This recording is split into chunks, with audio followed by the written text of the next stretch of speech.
जय श्री कृष्णा। राधे राधे। मैं शिवांगी आप सबका अपने YouTube चैनल पे बहुत बहुत स्वागत करती हूँ। आज मैं आपको श्रीमद् भागवत गीता के प्रथम अध्याय का महात्मन पढ़कर सुनाने जा रही हूँ, जिसको सुनने मात्र से ही मानव भाव सागर को तुरंत ही पार कर लेता है। सबसे पहले गणेश जी का स्मरण कर लेते हैं। ओम गंगणपते नमः। ओम गंगणपते नमः। ओम गंगणपते नमः। ओम गंगणपते नमः। ओम गंगणपते नमः। श्रीमद् भागवत गीता के पहले अध्याय का महात्मन। श्री पार्वती जी ने कहा, भगवान आप सब तत्वों के ज्ञाता हैं। आपकी कृपा से मुझे श्री विष्णु संबंधी नाना प्रकार के धर्म सुनने को मिले हैं, जो समस्त लोक का उद्धार करने वाले हैं। देवेश, अब मैं गीता का महात्मन सुनना चाहती हूँ, जिसका श्रवण करने से श्री हरि में भक्ति बढ़ती है। श्री महादेव जी बोले, जिनका श्री विग्रह अलसी के फूल की भांति श्याम वर्ण का है, पक्षीराज गरुड़ ही जिनके वाहन हैं, और जो अपनी महिमा से भी कभी भी अच्युत नहीं होते तथा शेष नागर की सैया पर शयन करते हैं, उन भगवान महाविष्णु की हम उपासना करते हैं। एक समय की बात है, मूर दैत्य के नाशक भगवान विष्णु शेषनाग के रमणीय आसन पर सुखपूर्वक विराजमान थे। उस समय समस्त लोगों को आनंद देने वाली लक्ष्मी ने आदर पूर्वक प्रश्न किया। श्री लक्ष्मी जी ने पूछा, भगवान आप संपूर्ण जगत का पालन करते हुए भी अपने ऐश्वर्यों के प्रति उदासीन से होकर जो इस क्षीण सागर में नींद ले रहे हैं, इसका क्या कारण है? श्री भगवान बोले, सुमुखी, मैं नींद नहीं ले रहा हूँ, अपितु तत्व ज्ञान का अनुसरण करने वाली अंतर्दृष्टि के द्वारा अपने ही महेश्वर तेज का साक्षात्कार कर रहा हूँ। देवी, यह वही तेज है जिसका योगी पुरुष कुशाग्र बुद्धि के द्वारा अपने अंतकरण में दर्शन करते हैं, तथा जिसे मीमांसक विद्वान वेदों का सारतत्व निश्चित करते हैं। यह महेश्वर तेज एक अजर प्रकाश स्वरूप आत्मरूप, रोग शोक से रहित अखंड आनंद का पुंज, निष्पंद तथा द्वैत रहित है। इस जगत का जीवन उसी के अधीन है, मैं उसी का अनुभव करता हूँ। देवश्री, यही कारण है कि मैं तुम्हें नींद लेता हुआ सा प्रतीत हो रहा हूँ। लक्ष्मी जी ने कहा, हे दिकेश, आप योगी पुरुषों के ध्येय हैं।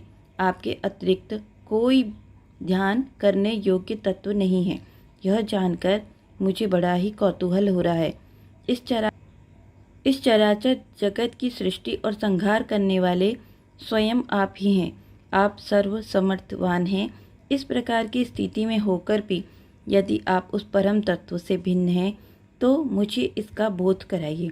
श्री भगवान बोले, प्रिय, आत्मा का स्वरूप द्वैत और अद्वैत से पृथक भाव और अभाव से मुक्त तथा आदि और अंत से रहित है।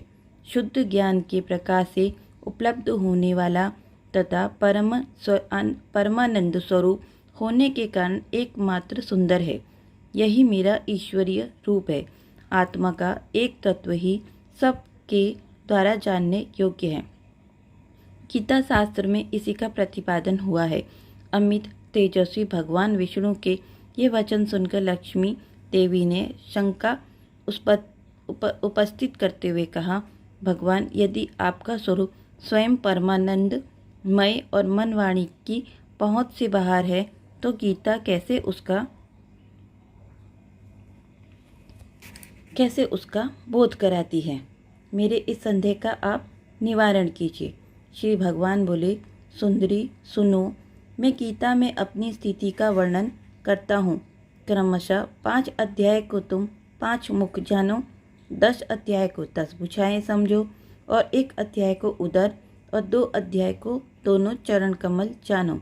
इस प्रकार यह 18 अध्याय को वांग्मय ईश्वरीय मूर्ति ही समझना चाहिए। यह ज्ञान मात्र से ही महान पातकों का नाश करने वाली है।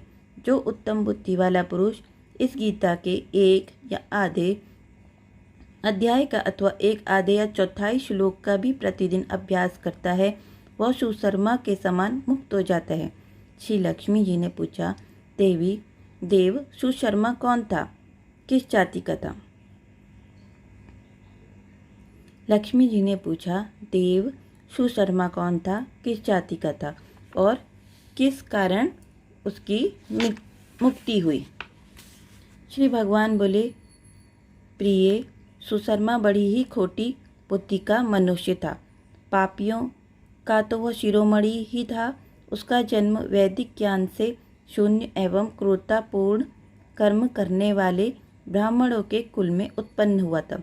वह न तो ध्यान करता था, न जप, न होम करता था, न अतिथियों का सत्कार करता था और वह लंपट होने के कारण सदा विषयों के सेवन में ही आसक्त रहता था।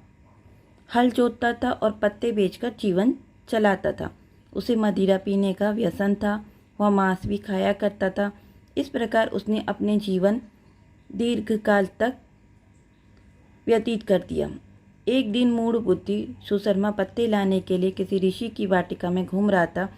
इसी बीच काल रूपधारी काले सांप ने उसे डस लिया। सुशर्मा की मृत्यु हो गई।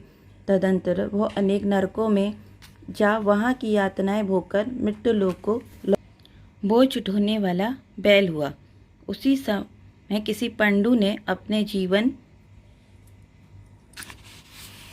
को आराम से व्यतीत करने के लिए उसे खरीद लिया। बैल ने अपनी पीठ पर पंडु का भार ढोते हुए बड़े ही कष्ट से 7-8 वर्ष बिताए। एक दिन पंडु ने किसी ऊंचे स्थान पर बहुत देर तक बड़ी तेजी के साथ उस बैल को घुमाया। इससे वह थककर बड़े वेग से पृथ्वी पर गिरा और मूर्छित हो गया। उस समय वहाँ कौतूहलवश आकृष्ट हो बहुत से लोग एकत्रित हो गए। उस समय जन समुदाय में से किसी पुण्यात्मा व्यक्ति ने उस बैल का कल्याण करने के लिए उसे अपना पुण्य दान किया। तत्पश्चात कुछ दूसरे लोगों ने भी अपने अपने पुण्यों को याद करके उन्हें अपने दान के लिए दे दिया। इस भीड़ में एक वेश्या खड़ी थी। उसे अपने पुण्य का पता नहीं था, तो भी उसने लोगों के देखा धाकी बैल के लिए कुछ त्याग किया। तदंतर यमराज के दूत उस मरे हुए प्राणी को पहले यमपुरी में ले गए। वहाँ यह विचार कर कि यह वेश्या के दिए हुए पुण्य से पुण्यवान हो गया है, उसे छोड़ दिया। फिर वह भूतलोक में आकर उत्तम कुल और शील वाले ब्राह्मणों के घर में उत्पन्न हुआ। उस समय भी उसे अपने पूर्व जन्म की बातों का स्मरण बना रहा। बहुत दिनों के बाद अपने अज्ञान को दूर करने वाले कल्याण तत्व का जिज्ञासु होकर वह उस वेश्या के पास गया और उसके दान की बात बतलाते हुए उससे पूछा, तुमने कौन सा पुण्य दान किया था? वेश्या ने उत्तर दिया कि वह पिंजरे में बैठा हुआ तोता प्रतिदिन कुछ पढ़ता है, उससे मेरा अंतकरण पवित्र हो गया है। उसी के पुण्य मैंने तुम्हारे लिए दान किया था। इसके बाद वह दोनों उस तोते से पूछने लगे। तब उस तोते ने अपने पूर्व जन्म का स्मरण करके प्राचीन इतिहास कहना आरंभ किया। शुक बोला, पूर्व जन्म में विद्वान होकर भी विद्वानों के अभिमान से मोहित रहता था। मेरा राग द्वेष इतना बढ़ गया था कि मैं गुणवान विद्वानों के प्रति भी ईर्ष्या भाव रखने लगा। फिर समय अनुसार मेरी मृत्यु हो गई और मैं अनेक घृणित लोकों में भटकता फिरा। उसके बाद इस लोक में आया। सतगुरु की अत्यंत निंदा करने के कारण तोते के कुल में मेरा जन्म हुआ। पापी होने के कारण छोटी अवस्था में ही मेरा माता पिता से वियोग हो गया। एक दिन मैं ग्रीष्म ऋतु के तपे हुए मार्ग पर पड़ा था। वहाँ से कुछ श्रेष्ठ मुनि मुझे उठा लाए और महात्माओं के आश्रम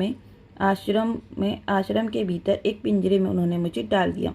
वहीं मुझे पढ़ाया गया। ऋषियों के बालक बड़े ही आदर के साथ गीता के प्रथम अध्याय की आवृत्ति करते थे। उन्हीं से सुनकर मैं भी बार बार पाठ करने लगा। इसी बीच में चोरी करने वाले एक बहेलिये ने मुझे वहाँ से चुरा लिया। तत्पश्चात इस देवी ने मुझे खरीद लिया। यही मेरा वृत्तांत है जिसे मैंने आप लोगों से बता दिया। पूर्व काल में मैंने इस प्रथम अध्याय का अभ्यास किया, जिससे मैंने अपने पाप को दूर किया। फिर उसी से इस वेश्या का अंतकरण भी शुद्ध हुआ है और उसी के पुण्य से ये द्विजश्रेष्ठ सुशर्मा भी पाप मुक्त हुए। इस प्रकार परस्पर वार्तालाप और गीता के प्रथम अध्याय के महात्मन की प्रशंसा करके वे तीनों निरंतर अपने घर पर गीता का अभ्यास करने के लगे। फिर ज्ञान प्राप्त करके मुक्त हो गए। इसलिए जो गीता के प्रथम अध्याय को पढ़ता है, सुनता है, अभ्यास करता है, उसे इस भवसागर को पार करने में कोई भी कठिनाई नहीं होती है। फ्रेंड्स, मैंने आपको श्रीमद् भागवत गीता के प्रथम अध्याय का महात्मन पढ़ के सुनाया है, जिसको सुनने मात्र से ही मानव भवसागर को पार कर जाता है और पुण्यों की प्राप्ति होती है। इसीलिए फ्रेंड्स, आप इस महात्मन को रोज अवश्य सुनें। जय श्री कृष्णा। राधे राधे।